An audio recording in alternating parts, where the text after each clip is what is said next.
The first time she mocked him, I realized something was strangely off about his silence. I still remember the exact moment I first stepped into that building. The glass doors opened with a mechanical hiss, and I was immediately struck by how polished and modern everything looked. The marble floors gleamed under the fluorescent lights. The air smelled faintly of fresh paint mixed with coffee, and the steady hum of conversation echoed through the lobby. It was the kind of place that instantly made you feel small, as if every detail had been carefully designed to remind you of status, wealth, and importance. I paused for a moment, taking it all in, when I heard the sharp click of heels behind me. She walked in like she owned the entire place. Perfectly styled hair, a designer handbag swinging casually on her arm, and a perfume so strong it lingered even after she passed. Her posture screamed confidence, almost arrogance, as if the entire building was just a stage and everyone inside it existed solely as her audience. She was on the phone, complaining loudly about something trivial, and within seconds her eyes landed on a man bending down near the elevator doors. He was dressed in a simple navy uniform. A mop stood propped against the wall, and he was carefully wiping a spot on the floor that most people wouldn't have even noticed. To me, he looked like any other janitor I'd seen in countless buildings before, quietly doing his job, blending into the background. But to her, he was an easy target. "Oh, for God's sake," she said, her voice cutting through the lobby like a blade. "Don't you people know how to keep a floor clean? This is ridiculous. Honestly, what do they even pay you for? You're just a janitor. Try doing your job for once." The words dripped with disdain, sharp enough to make me wince even though they weren't directed at me. The man froze for a second, then straightened up slowly, wiping his hands on the rag tucked into his belt. His eyes met hers for a brief moment, and that was when I noticed it. He didn't argue. He didn't apologize. He didn't even look offended. Instead, he gave her a small, almost imperceptible smile. Not the kind of smile that begged forgiveness or tried to smooth over tension, but one that carried something else, something quiet, patient, and unsettlingly confident. It was as though he had heard the insult but decided it wasn't worth the effort to respond. She rolled her eyes, muttered something under her breath, and strutted past him toward the elevator, the sound of her heels echoing dramatically against the marble. I stood frozen for a moment, watching the janitor. His expression didn't change. He simply returned to his work, as though nothing had happened. But the smile remained. I don't know why it struck me so deeply, but it did. There was a calmness about him that felt unusual in the face of such open humiliation. Most people would have at least frowned or shown some hint of discomfort. Others might have snapped back with anger. But not him. His silence wasn't weakness. It felt deliberate, like a man who knew more than he let on, like someone who had nothing to prove and no need to fight for validation. The lobby began to fill with people rushing in and out, but my mind kept circling back to that single exchange. Why didn't he respond? Why did he smile like that? It was almost as if he had been through this kind of moment many times before, and had grown immune to it. Or maybe, just maybe, he knew something the rest of us didn't. As I moved toward the reception desk, I found myself glancing back at him more than once. He moved slowly, methodically, almost like every gesture was intentional. He wiped the elevator panel with precision, adjusted the mop as though it were a delicate instrument, and scanned the room with eyes that seemed to notice everything. That smile still lingered faintly on his lips. Meanwhile, the woman who had mocked him was gone, but her words lingered in the air like a bad aftertaste. I wanted to say something to him, to acknowledge the cruelty he had just endured, but something held me back. There was a heaviness in his silence, an aura that made me feel as though he didn't need anyone's pity. He didn't need saving.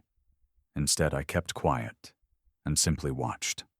The receptionist handed me a visitor's badge, and as I clipped it on, I caught sight of him again.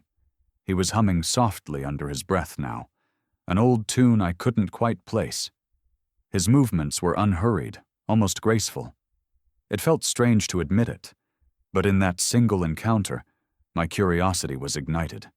There was something about the way he carried himself, something about that smile in the face of humiliation that I couldn't explain. It didn't fit the role of just a janitor. It didn't fit the picture she had painted of him with her careless words. And in that moment, I realized something important. People don't usually stay silent unless they have a reason. And people don't smile through insults unless they carry a truth that others can't see. Could it be that he isn't who he appears to be? A man so observant couldn't possibly just be sweeping floors. Over the next few days, I found myself noticing him more often than I cared to admit.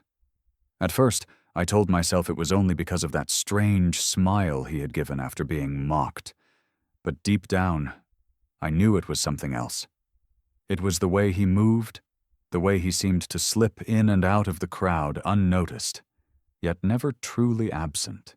He was always there, mopping the floor in the morning, polishing the brass handles at noon, or replacing a broken light bulb in the hallway. His work was simple, even mundane, but the way he carried himself while doing it made me look closer. The building was alive with constant activity. People rushed in with phones pressed to their ears, conversations overlapping as briefcases clicked open and shut. No one gave him a second glance. To them, he was nothing more than part of the background, like the potted plants in the corner or the hum of the air conditioner.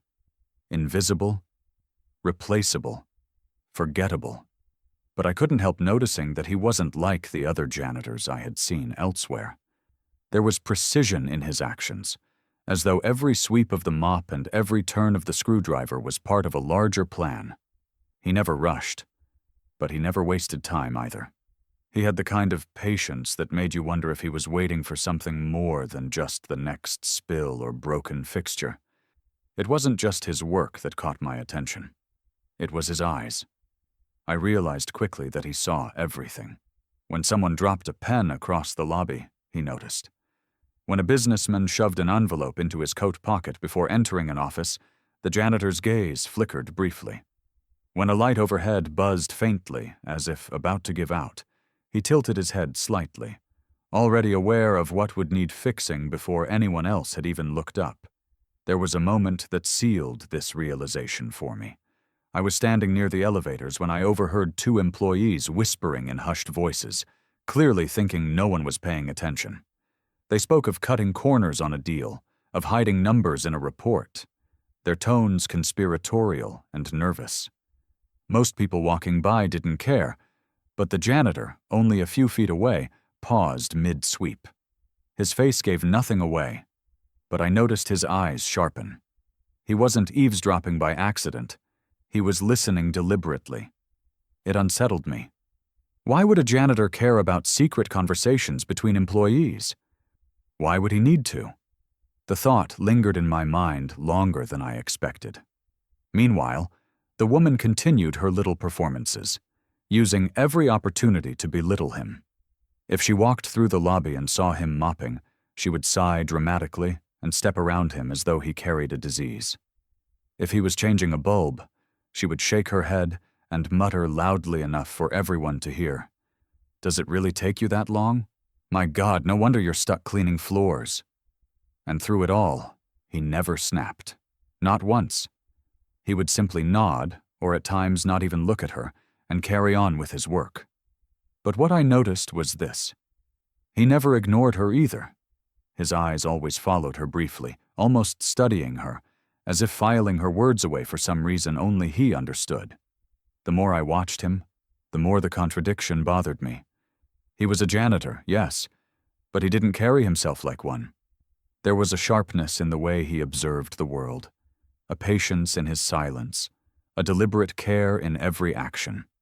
It was as though the uniform he wore was only a costume, and beneath it, there was someone entirely different. I began to wonder about his life outside the building. Did he go home to a small, cluttered apartment? Did he have a family? Did he even need this job? Or was it simply a choice? The questions nagged at me, circling my thoughts each time I saw him working quietly in the corner of the lobby. One particular morning, I arrived early before the rush began. The lobby was nearly empty, and he was polishing the glass doors at the entrance. I stood back, pretending to check my phone, and simply watched. His movements were steady, almost graceful, and he hummed softly as he worked. There was something strangely dignified about him, as though he didn't see the task as beneath him at all. He approached it with a sense of purpose I had rarely seen in people with far more prestigious titles. And that's when it struck me. He wasn't invisible to himself. He didn't need validation. He didn't need acknowledgement. He did his work as though he owned the very ground he walked on, as though the building itself responded to his touch. The more I saw, the more uneasy I felt. It was as if I was watching a man pretending to be ordinary when nothing about him was ordinary at all. He noticed things too carefully, listened too intently, carried himself too confidently. A man so observant, so aware, couldn't possibly just be sweeping floors. And yet, he stayed in that uniform, blending into the background day after day. I sense he has a reason for being here. But what is it? Every insult she threw at him made me wonder. What if she was mocking the wrong man? It didn't take long before her sharp words became part of the building's daily soundtrack. She seemed to take pleasure in finding him wherever he was working, as though her schedule revolved around moments of cruelty. If he was dusting the railings, she would smirk and mutter something about how even dust seemed smarter than him. If he was sweeping near the elevators, she would roll her eyes loudly enough for others to notice and say, "Careful, everyone, the janitor might actually trip over his own mop." The first few times, people laughed nervously, more out of habit than genuine amusement. But as the days passed, her insults grew sharper, cutting deeper, and what unsettled me most was how no one ever stood up for him. The tenants who rented offices in the building, the employees who passed him every morning, the visitors who overheard her venom, they all stayed silent. It was as if they had all silently agreed that he wasn't worth defending, that his uniform placed him beneath dignity, beneath respect. And yet he never faltered. He didn't flinch, didn't frown, didn't argue back. If anything, he seemed to wear her insults like rain on glass, falling, sliding, but never soaking through. I began to dread seeing her, not because of what she would say, but because of how calmly he endured it. That calmness unsettled me more than her cruelty. There was a day that stood out sharply in my memory. The lobby was unusually crowded, a wave of people waiting for the elevators after a fire drill. He was standing in the middle, pushing his mop across the marble when she walked in. Her heels clicked against the floor, echoing like a warning.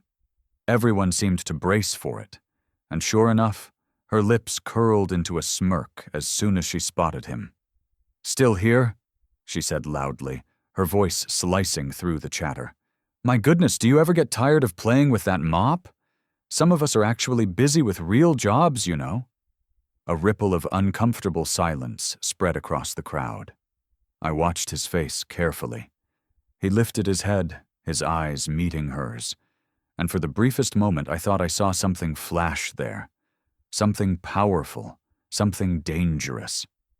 But then, just as quickly, it disappeared, replaced by that same faint smile. He nodded once, not in submission but in acknowledgement, as though he had just filed away yet another detail into some invisible ledger. I felt a heaviness in my chest. It wasn't pity, not exactly, but a growing awareness that something about this exchange didn't fit. If he was truly just a janitor, why did her insults feel so meaningless to him? Why did his silence feel like a choice rather than weakness? Her arrogance didn't stop in the lobby. I saw her corner him near the stairwell once, her voice dripping with mockery as she criticized the streaks left on a window he had just cleaned. Another time, she deliberately spilled coffee near his cart and sneered, "Don't worry, you'll thank me later for keeping you employed." Each time he reacted the same way, with calmness. Sometimes he even smiled, as if amused by her attempts to provoke him. But I noticed something she didn't. His eyes. They carried a weight that didn't belong to a man being humiliated. They looked like the eyes of someone who was studying her, someone who had already judged her character long before she realized she was being tested. The more I watched, the more uneasy I became. I couldn't shake the thought that maybe she wasn't mocking a powerless janitor at all. Maybe she was mocking someone who allowed himself to appear powerless because he wanted to see the truth in people when they thought no one important was watching. It was an unsettling possibility. And yet, it explained so much. His patience, his silence, his smile that never cracked under pressure. That evening, I left the building with her words still ringing in my ears. They had been cruel, unnecessary, dripping with arrogance. But it wasn't her I kept thinking about. It was him. The way he had looked at her. The way he had let the insult pass without so much as a flicker of anger. It was like watching someone who held a secret so large, so undeniable, that no amount of humiliation could touch him. And in that moment, I began to wonder. I begin to suspect he's not a janitor at all. When I overheard him on the phone, I stopped seeing him as a janitor. It was late in the evening, the kind of evening when the building felt strangely hollow, its busy daytime energy drained away, and replaced with a quiet hum. Most of the tenants had already left, the offices darkened one by one, leaving only the sound of the cleaning staff moving in the background. I was walking down the hallway toward the exit, my footsteps echoing lightly against the tiled floor, when I noticed him.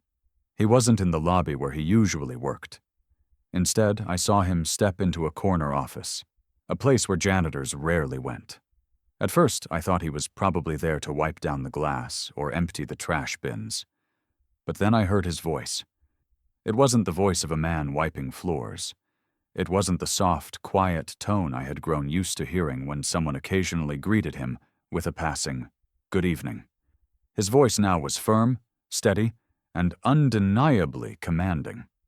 I slowed my steps and moved closer, careful not to be seen, as his words carried clearly through the half-open door. "Yes, I reviewed the contract. No, I don't want it pushed until next quarter. We move forward now. I expect the paperwork on my desk by Monday." I froze in place. For a moment, I wondered if my ears were deceiving me. A janitor discussing contracts? The words didn't even fit together. But then he spoke again, his tone sharper, carrying the weight of authority. "I don't care about excuses. What I need is results. If your team can't handle it, I'll find someone who can. Deadlines are not negotiable." My pulse quickened. He sounded like an executive, a man used to being obeyed, someone who gave orders rather than took them. I leaned closer, my curiosity outweighing my caution, and caught another fragment of his conversation. "Approval for the new expansion has already been signed. I'll review the budget myself before anything moves forward. Make sure the figures match. I don't want a single discrepancy." I felt my breath catch in my throat. Expansion? Budgets? Approvals? These weren't the words of a janitor. They were the words of a man with power. A man in control. I backed away slightly, my mind spinning. For days I had been watching him endure humiliation with calmness, his silence puzzling me. Now, hearing his voice cut through the air with such authority, the pieces didn't quite fit together. Why would a janitor speak like a CEO? Why would someone scrubbing floors also be discussing contracts worth millions? He ended the call abruptly, his voice dropping back into silence. I expected him to walk out and return to his cart of cleaning supplies, but instead he lingered in the office, gazing out of the window for a long while. His reflection against the glass didn't look like a janitor at all. His posture was tall, his shoulders squared, his hands resting calmly behind his back, like a man used to standing in boardrooms. I stayed hidden in the hallway, watching quietly, my chest tightening with questions I couldn't answer. Who was this man really? Why was he pretending to be something so far beneath what he clearly was? As I finally made my way toward the exit, my mind raced with possibilities. Maybe he had once been a businessman who had lost everything, forced into janitorial work as a last resort, yet unable to let go of the habits of power. Or maybe, and this thought unsettled me most of all, maybe he wasn't pretending to be a janitor out of desperation at all. Maybe he had chosen it. The more I thought about it, the more my curiosity grew into something heavier, almost like dread. There was a reason he endured insults without flinching, a reason he noticed things others didn't, a reason his silence felt like control rather than defeat. And now, after hearing that phone call, I was certain. This man was not who everyone thought he was. Could he actually be the one in charge of it all? The people with the most power respected him the most. After that evening when I overheard him on the phone, I began to pay closer attention, not just to him, but to how others treated him. At first, I thought perhaps I was imagining things, projecting my own suspicions onto the smallest gestures. But the more I observed, the more undeniable it became. He was not invisible to everyone. In fact, the ones who held the most authority in the building seemed to notice him in ways no one else did. It started with the executives, men and women in tailored suits, the kind who normally carried themselves with the kind of pride that came from knowing their salaries dwarfed those of most people around them, would actually nod politely when he passed. Some even greeted him by name, their voices oddly careful, almost deferential. At first I thought it was nothing more than politeness. But then I noticed something else. They never looked down on him. They didn't treat him like a janitor. They treated him like an equal, and in some cases, almost like someone above them. I remember one particular morning when the CFO of a major firm in the building rushed through the lobby, clearly late for a meeting. His phone was pressed to his ear, his assistant trailing behind him, frantically flipping through papers. Yet when he nearly collided with the janitor near the elevators, he stopped short, removed his phone from his ear, and muttered quickly, "My apologies, sir." "Sir," he called him sir. Then, almost as if catching himself, the executive hurried away, his face flushed, leaving me frozen in place, stunned at what I had just heard. The security guards, too, seemed to have a strange relationship with him. They weren't just polite. They were careful. I once saw one of them open the staff door for him, even though it wasn't standard procedure. Another time, when he passed by the front desk, the guards straightened their postures, as if they were standing at attention. It was subtle, but not subtle enough to miss. They looked at him not like a man with a mop, but like someone whose opinion mattered deeply. Even the building manager, a man known for his short temper and strict enforcement of rules, seemed to bend when it came to him. I overheard the manager snapping at another member of the cleaning staff for missing a trash bin, his voice loud and impatient. But when he turned to the janitor and noticed him nearby, his tone softened instantly. "Good evening," he said, his voice awkwardly polite. "Everything going well?" The janitor gave his usual faint smile and nodded, and the manager walked away as though relieved. It was becoming clearer by the day. The people at the top, the ones with power, the ones who didn't usually acknowledge anyone below their status, they treated him differently. With respect, with caution, sometimes even with reverence. And then there was her, the woman who mocked him relentlessly. She remained completely blind to it all. She would laugh openly when he walked by, tossing her hair back and muttering, "Still polishing floors? How inspiring." Once, I watched her make a dramatic show of stepping around his mop bucket, wrinkling her nose as though it carried some unbearable stench, and then sighing to anyone who would listen. Imagine spending your whole life cleaning up after other people. Pathetic. The contrast was shocking. On one hand, executives, security guards, and managers showed him quiet but undeniable respect. On the other hand, she tore him down every chance she got, blinded by her own arrogance. It was almost painful to watch, because I knew that her ignorance wasn't harmless. It was dangerous. One day she would learn who she had been insulting, and I suspected the truth would crush her. What struck me most was that he seemed entirely aware of how differently people treated him. He noticed the respectful nods, the careful greetings, the softened tones, but he didn't acknowledge them. He treated the executives no differently than he treated the interns. He responded to the building manager's politeness with the same calm smile he gave when insulted by her. It was as if none of it surprised him, as though he expected both cruelty and respect in equal measure. The more I observed, the heavier the question grew in my mind. Who was he really? A man with power disguised as a man with none? A test hidden in plain sight? His silence, his patience, his composure.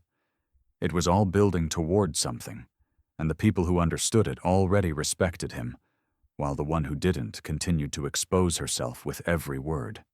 And that was when the uneasiness inside me turned into certainty. The secret was getting harder to hide. Something was coming. Something that would shatter her arrogance and reveal the truth everyone else had only guessed at. The secret is getting harder to hide. Something big is coming. When she insulted him in front of an important guest, everything shifted. It was a bright afternoon, the kind of afternoon when the lobby of the building felt more like a grand stage than a place of business. Sunlight poured through the glass doors, reflecting off the marble floor and casting sharp streaks of light across the walls. The air was filled with the rustle of papers, the hurried footsteps of assistants, and the steady hum of conversations. It seemed like any other busy day, until she appeared.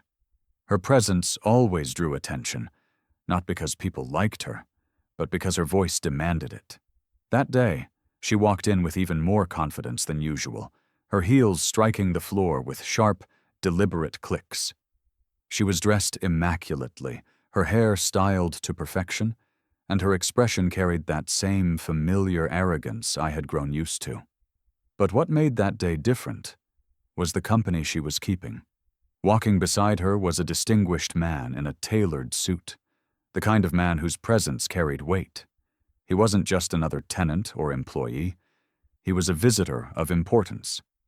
You could tell by the way people glanced at him, the way conversations momentarily faltered as he passed, that this man mattered. He moved with quiet authority, the kind of authority that came not from shouting, but from being listened to without question. And that was when it happened. The janitor was in the middle of the lobby, pushing his mop across the floor in slow, steady motions. His head was bent slightly, his movements calm, as though he had all the time in the world.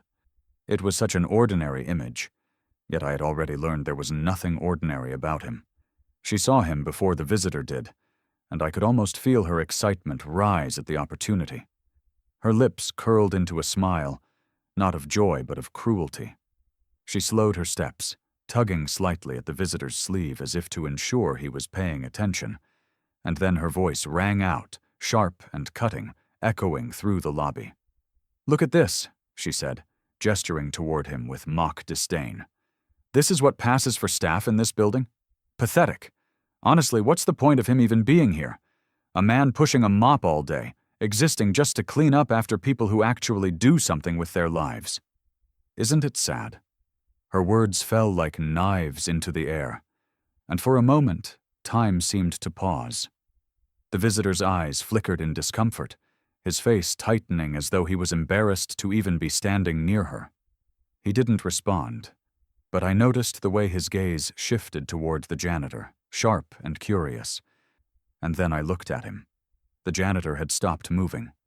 His hands rested lightly on the handle of the mop, his posture straightening just slightly. He didn't look at her, not right away. Instead, he let the silence stretch, as though he were allowing her words to hang in the air, heavy and poisonous. And then, slowly, he lifted his head. He didn't frown. He didn't lash out. He didn't even defend himself. Instead, he smiled. That same calm, faint smile I had seen so many times before. But this time, it was different. This time, the smile didn't feel like patience. It felt like restraint. The silence that followed was suffocating. It wasn't the silence of weakness. It was the silence of a man holding something back, the kind of silence that made the air heavy and the ground feel unsteady. I felt it in my chest, the certainty that this was no longer just about insults. This was something bigger, something building. The visitor shifted uncomfortably, clearing his throat as if to break the tension, but the janitor didn't move. His eyes, when they finally lifted to meet hers, carried a weight so heavy it was almost unbearable to look at. It was the look of a man who knew exactly who he was, a man who didn't need to prove anything, a man who could shatter her with the truth whenever he chose.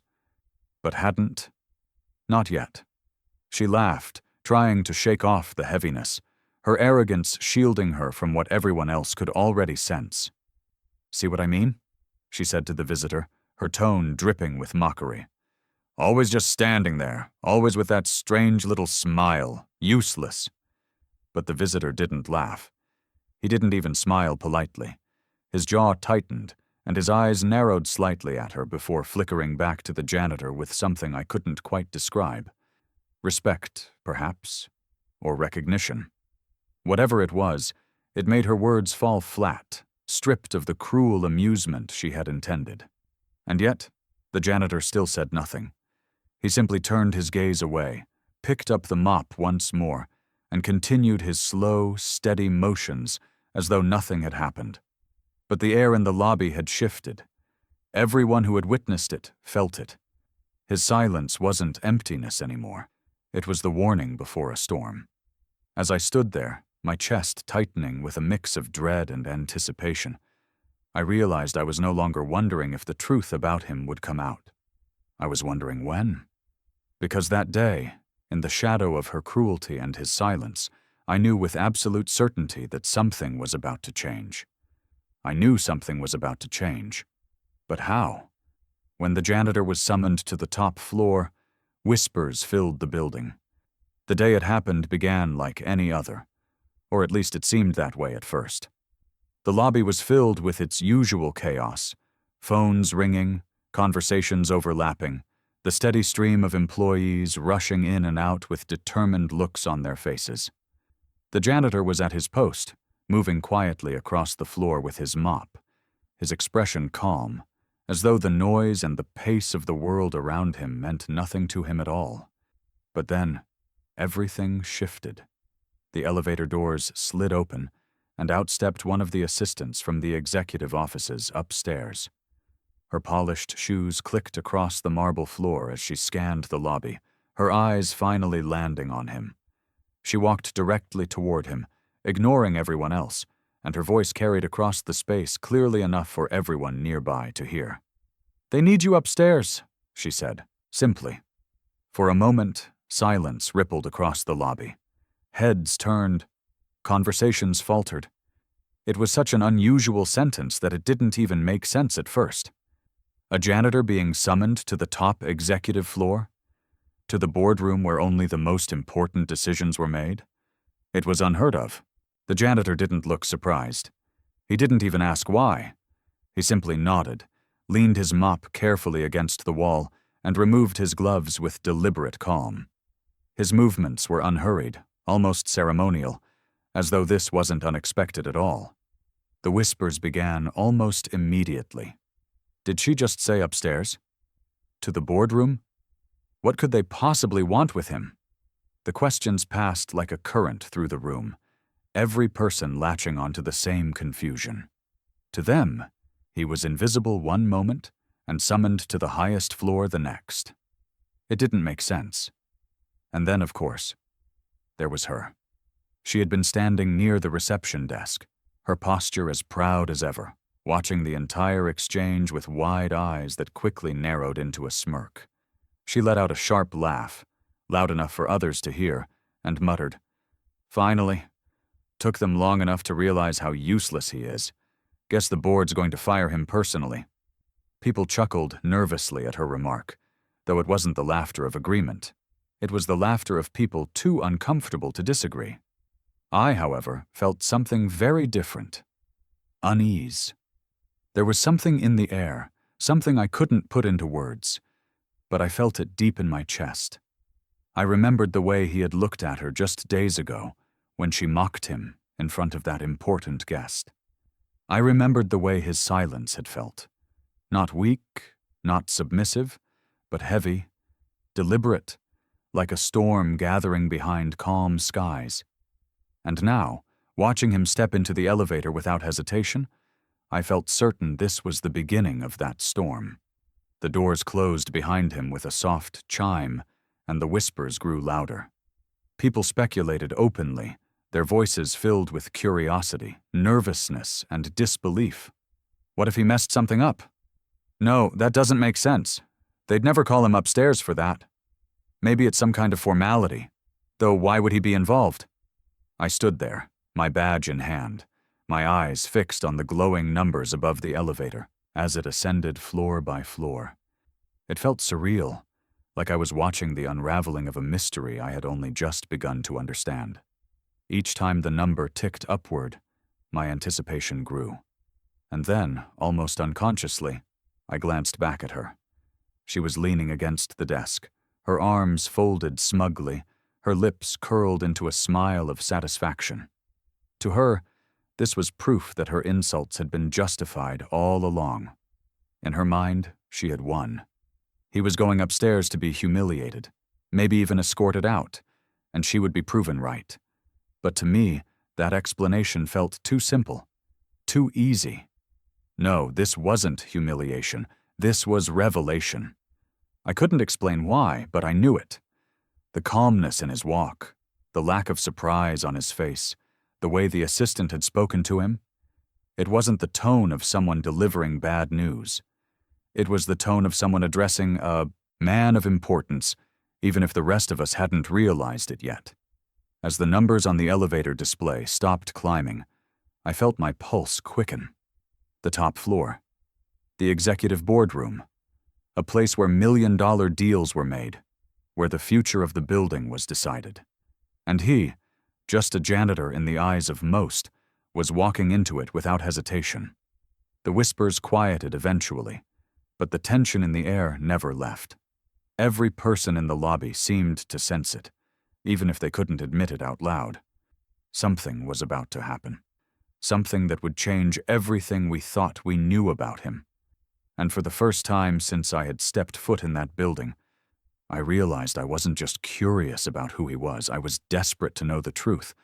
What will they discover behind those closed doors? The janitor wasn't an employee. He was the man in charge all along. I had never been to the top executive floor myself, but I had heard stories. The wood-paneled walls, the leather chairs, the massive boardroom table that stretched nearly the entire length of the room. It was a place reserved for decision-makers, a place where people in suits argued over numbers with enough zeros to make the average person dizzy. And now, a janitor was walking into it. I managed to follow upstairs with an excuse of delivering documents for someone, my curiosity burning too fiercely to let the moment slip away. My footsteps felt heavy as I approached the large double doors of the boardroom, the sound of my heart beating louder than the muffled voices on the other side. When the doors finally opened, what I saw made my entire body freeze. The executives, men and women who normally barely looked up from their papers when people entered, stood. Not slowly, not hesitantly, but immediately, as if rehearsed. Every single one of them rose to their feet when he walked in. And then came the words that shattered every assumption I had ever made. "Sir, welcome." The voices weren't casual greetings. They weren't the forced politeness of staff acknowledging a janitor. They were filled with respect, with recognition, with deference, the kind of tone reserved for someone who commanded authority far beyond them all. I felt my jaw go slack. My hands tightened around the file I was carrying as the realization crashed over me like a wave. He wasn't there to clean. He wasn't summoned because of a mistake. He was there because he belonged there. And then, the truth came out in one devastating, undeniable sentence from the chairman at the head of the table. "Thank you for coming, Mr. Hale. As the owner of this building, your insight is invaluable." Owner. The word echoed in my mind again and again, louder each time, until the reality of it was impossible to deny. The man who had spent weeks pushing a mop across the marble floors, who had endured insult after insult without protest, who had been dismissed by everyone except those who knew the truth. He wasn't a janitor at all. He was the landlord, the man in charge, the real boss. The executives moved with practiced respect, pulling out a chair at the head of the table for him. And he, calm as ever, took his seat without hesitation, his posture tall and dignified, his expression unshaken. There was no trace of humility or surprise because this wasn't new to him. This was who he truly was. I felt my throat tighten as I watched. Suddenly, everything made sense. The commanding tone on the phone, the subtle respect from security guards, the careful politeness of the building manager, the nods from executives in the hallway. They had always known. They had always treated him differently because they knew exactly who he was.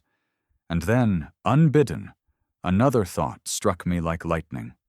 She didn't know. The woman who had mocked him, insulted him, belittled him day after day with cruel words and arrogant laughter, she had no idea. She had been tearing down the very man who owned the floor she walked on, the walls she leaned against, the roof over her head. Every insult, every smirk, every contemptuous word had been thrown at someone whose power eclipsed her entirely. The weight of that irony nearly made me laugh. But the truth was, it also made me uneasy. Because when she found out, and she would, the humiliation she had poured on him would come crashing back onto her with the force of a storm. And yet, I knew him well enough now to wonder if he would even seek revenge.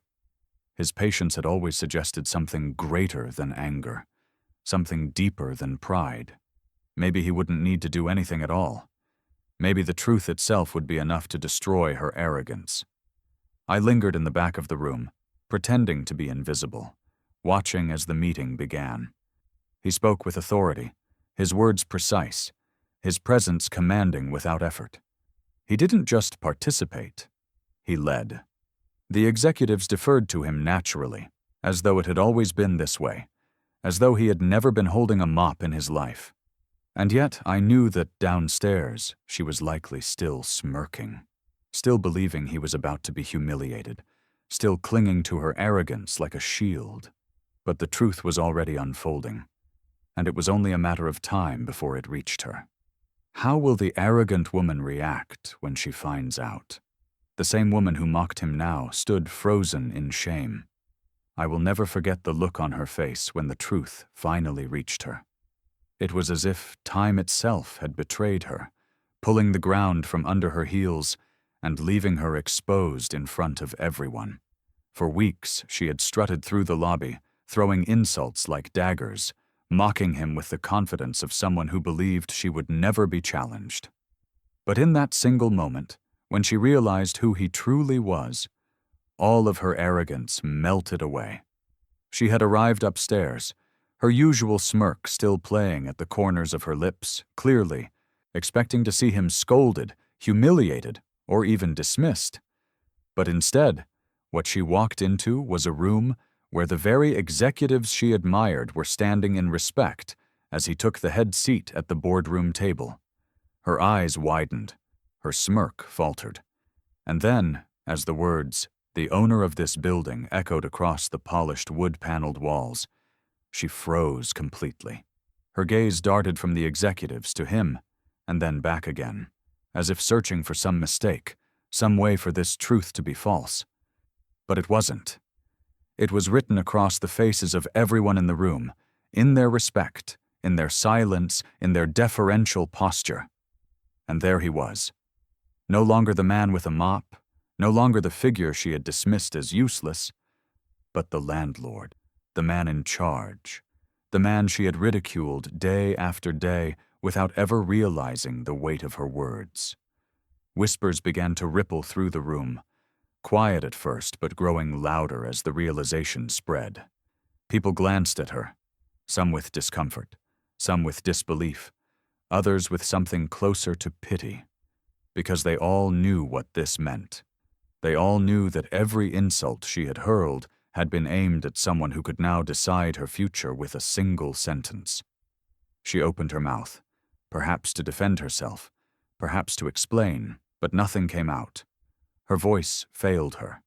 Her throat tightened, her lips quivered, and she stood there, trapped between pride and humiliation. For a woman who had built her image on control, on superiority, on the illusion of being untouchable, this was collapse in its purest form. Her arrogance, once her armor, now crumbled around her, leaving her exposed and small in a way she had never felt before. I could see her struggling to breathe evenly, her chest rising and falling too quickly, her hands gripping the edge of her designer handbag, as though it might anchor her in the storm she had created for herself. But nothing could save her from the truth now. And then, as if the humiliation weren't already unbearable, her eyes met his. He didn't glare at her. He didn't smirk with satisfaction. He didn't even look angry. Instead, he regarded her with the same calm, steady gaze he had carried all along, as though he had expected this moment from the very beginning. His silence wasn't cruel, but it was devastating, because silence from a man with power often speaks louder than any words. The whispers continued to fill the room, everyone waiting for what would happen next. Would he expose her, repeat her insults back to her, let her drown in her own words? Or would he do something even worse? Ignore her entirely, as though she no longer mattered at all. She tried once more to speak, her voice trembling as she stammered, I didn't know. I didn't mean. But the words collapsed in her throat, half-formed and weak. For someone so skilled at sharp remarks, she suddenly had none. It was then that I realized the cruelest. Punishment wasn't what he might do to her, but what she had already done to herself. Every insult, every cruel laugh, every arrogant dismissal, she had built the foundation of her own downfall brick by brick, and now the truth had knocked it all down at once. Her pride was shattered, her voice gone, her presence reduced to a trembling shadow of what it once was. And as I watched her stand there, frozen and humiliated, one question burned inside me with relentless force. Will he humiliate her in return, or show mercy? His calm words carried more power than any revenge could. The room was still, the kind of stillness that follows a storm, but carries with it the weight of what has just happened. The executives sat rigidly in their chairs, their eyes darting between him and the woman who now stood pale and trembling, her arrogance stripped bare. I could feel the tension thick in the air, pressing down on my chest as though even the walls were holding their breath. And then he spoke. He turned to her. Not angry, not mocking, not even stern, but calm. His voice carried no bitterness, yet every syllable rang with authority. It was the voice of a man who had no need to shout, because the truth within his words was heavy enough. You thought you were speaking to a janitor, he said slowly, his tone steady. And perhaps that is all you saw. But what a person chooses to see says more about them than about the one they are looking at. The words settled over the room like a blanket, silencing even the faintest whispers.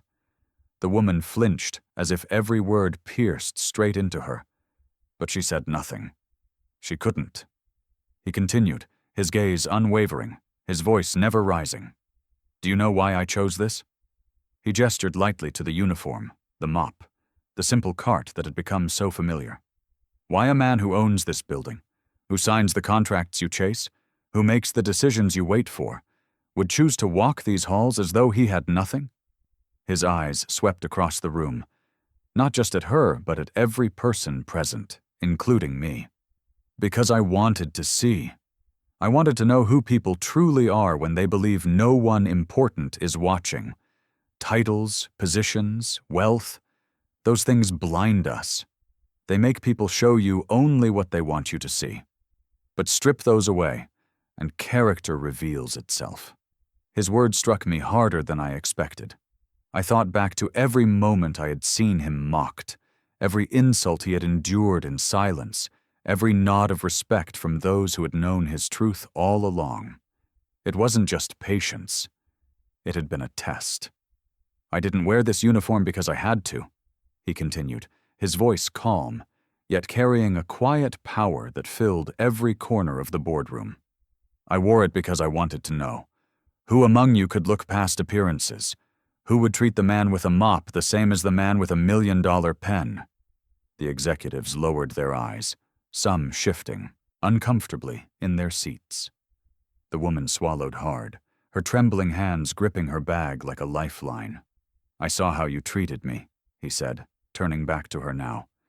"I saw the disdain, the arrogance, the ease with which you humiliated a man you thought was beneath you. And I said nothing, not because I couldn't, but because silence reveals more than words ever could. You revealed yourself, not to me. I already knew who I was, but to everyone else."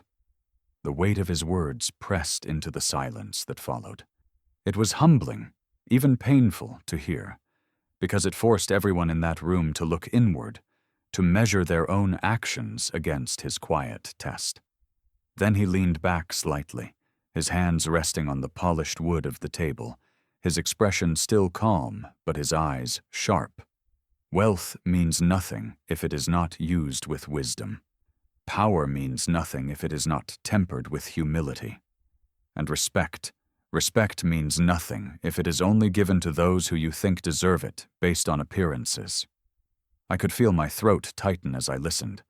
His words weren't just directed at her anymore. They were directed at all of us. The lesson hung heavy, undeniable, unforgettable. The woman, however, seemed to shrink under his gaze. Her once proud posture was gone, replaced with a trembling weakness I had never seen in her before. She opened her mouth to speak, but her voice cracked, and she quickly closed it again, as if realizing that nothing she could say would undo what had already been revealed. The room remained still, no one daring to break the moment. He had spoken without raising his voice, without anger, without cruelty, and yet the power of his words had shaken everyone more deeply than any outburst ever could. And then came the question that hung over all of us like a shadow. Will he forgive her for her cruelty? The proud woman finally broke, begging for forgiveness. For days I had watched her strut through the building like she was untouchable. Her voice carried arrogance, her eyes carried disdain, and her words cut through people as though she had the right to define their worth. But in that boardroom, under the crushing weight of the truth, all of that melted away. Her knees wavered as she took a step forward. Her lips parted, but her voice trembled, thin and fragile, nothing like the sharp tone she had once wielded like a weapon. I didn't know," she stammered, her words broken by shallow breaths. "I didn't mean it. Please, you have to understand, The confidence she had built her identity on was gone. What replaced it was raw desperation, the kind of desperation that comes when someone realizes they have set fire to the very ground they stand on. Her face, once so carefully controlled, twisted with regret as her eyes filled with tears. She tried again, her voice louder this time, though still unsteady. "I was wrong. I didn't see you for who you are. I was blind, foolish.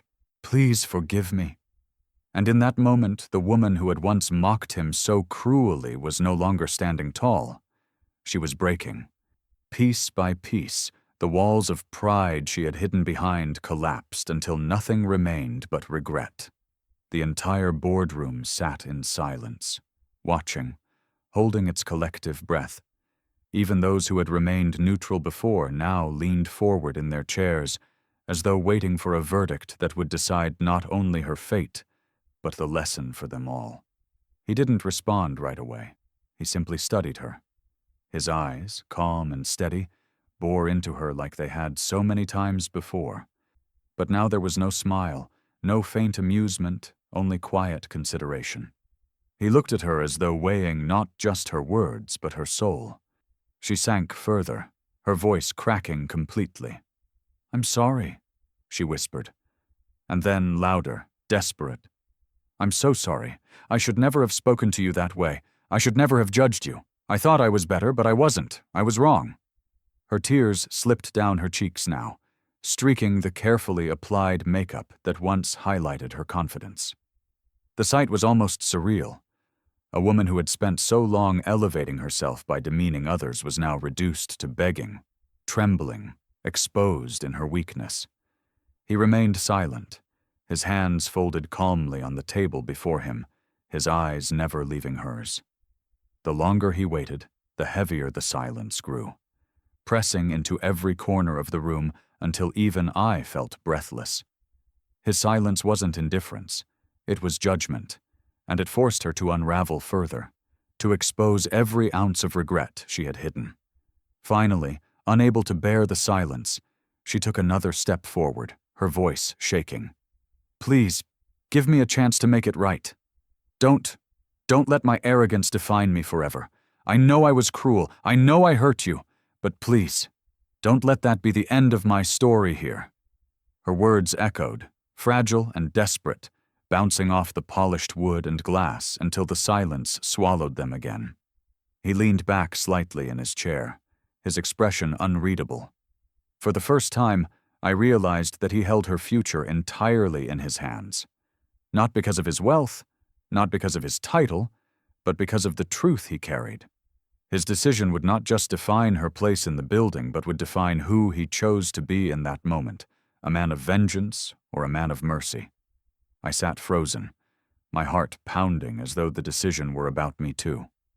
Everyone in that room waited, their eyes darting between them, the tension unbearable.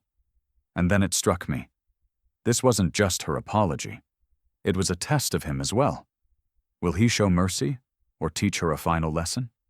His final words were worth more than the entire building he owned. The silence in that boardroom stretched on, thick and suffocating.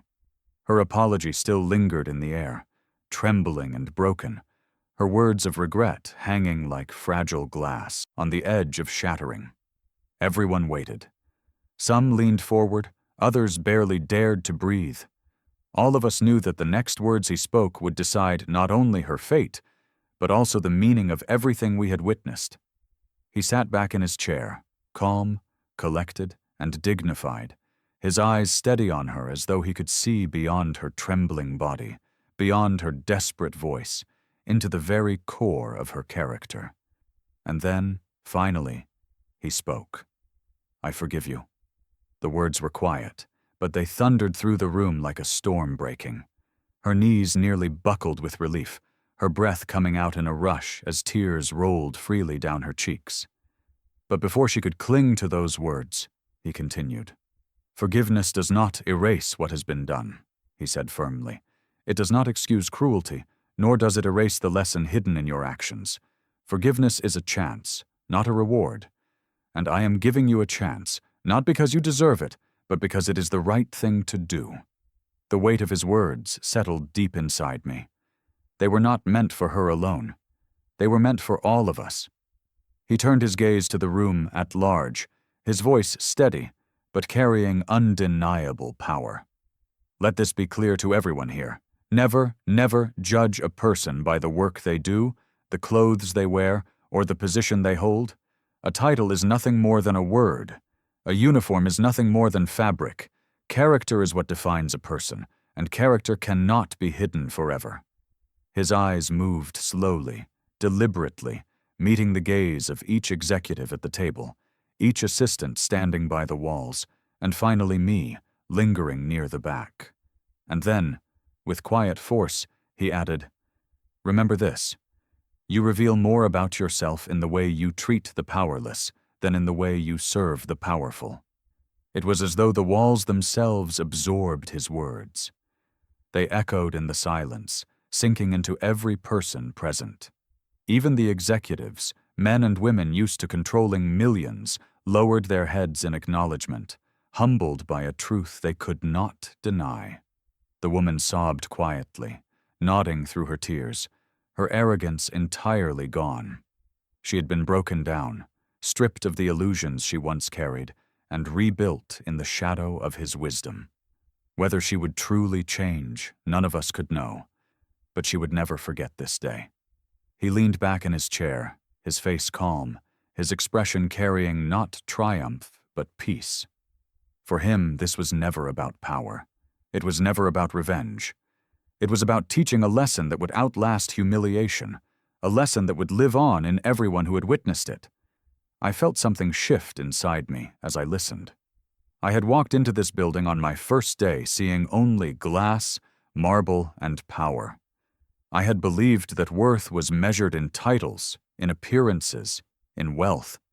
But now I understood something deeper. True power did not need to be displayed. True respect did not demand attention. And true character was revealed when no one believed they were being watched. As I left the boardroom that day, the air felt different. The lobby below, with its constant rush of footsteps and ringing phones, seemed smaller somehow, insignificant compared to the weight of the lesson I carried with me. His words followed me long after I stepped outside, long after I looked up at the building gleaming in the afternoon sun. He owned that building, yes. But more than that, he owned the truth that had been revealed within its walls. His legacy wasn't in the contracts signed in boardrooms or the wealth his name commanded. His legacy was in the reminder that no one, no matter how small they seem, should ever be dismissed. That day changed her life. It changed the lives of everyone in that room. And it changed mine. His legacy isn't just owning the building, it's teaching us all to look deeper. If this story made you think twice about judging people by their appearance, then share it with someone who needs to hear this lesson too. I'd love to know what you would have done if you were in her place. Drop your thoughts in the comments below. And if you want more stories like this, make sure to subscribe, because the next one might just change the way you see the world again.